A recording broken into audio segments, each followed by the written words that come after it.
akal ni diwujudkan di Merlimau ni seolah-olah sebagai satu anugerah yang Allah hantar untuk komuniti setempat.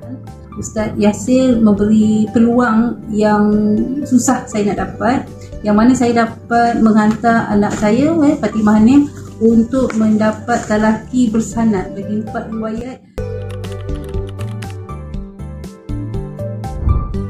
Sangat bermanfaat kerana di akan terdapat talaki musyafahah dengan guru-guru yang berkelayakan.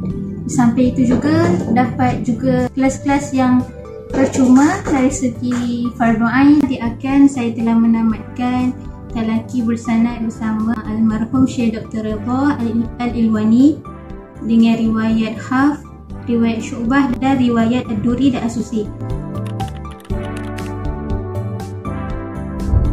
Apa yang dah sedia ada ni dah menepati dan memenuhi kehendak.